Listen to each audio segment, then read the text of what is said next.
let's talk about the United States, again joining a list of nations around the world dealing with the horrific aftermath of a deadly terror attack. It's actually, folks, been only 3 months since the real-life horror show in Belgium, where Islamic terrorists launched multiple coordinated deadly attacks in Brussels that killed 32 people. What's so stunning is that in a sickeningly similar twist, people in both cases neglected to report or pursue what they saw developing with the murderers. How do we prevent the U.S. from becoming a sequel to the events that happened in Belgium?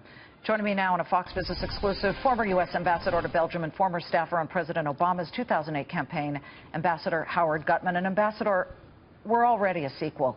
49 innocent people were murdered yesterday in Orlando, and in both cases, we've seen homegrown terrorists thrive in communities where neighbors did not report what was going on. What must we do to stop this? Well, Liz, the truth be told, what happened in Orlando yesterday could not have happened in Belgium. In Belgium, you cannot buy a semi-automatic weapon. And in Belgium, they had the first openly gay Prime Minister, Ilio Di Rupo. So the level of anti-gay hatred and the ability to get a semi-automatic weapon, if you are a terrorist, if you have this kind of record, you're on a watch list.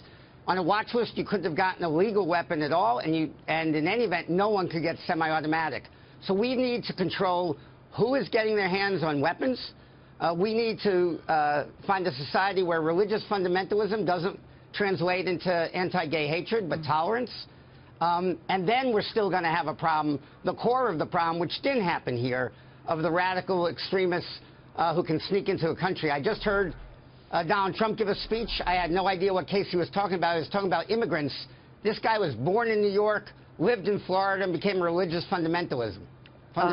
Ambassador, let me just back up a little bit. And I'm a little stunned because I understand where you're coming from.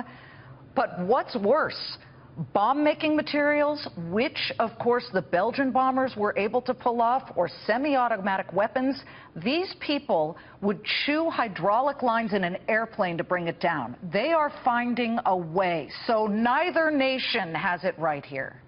Yes, well, certainly neither has it right. But remember this, for the bomb-making world, that becomes the enterprise.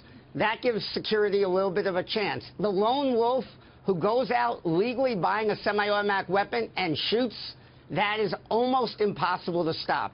Anyone with hatred, whatever the hatred, wherever it is, from if they can buy a semi-automatic weapon and start shooting, James Comey cannot get that in advance.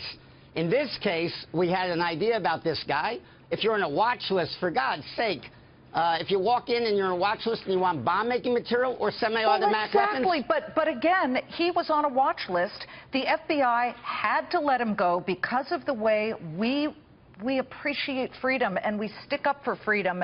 It's starting to look like we're a little too lenient. And listen, I love freedom, and I'm a big, big person who will always stand up for that. However, when you have this guy pulled in twice, he's saying he's related to suicide bombers. He's visited Saudi Arabia twice.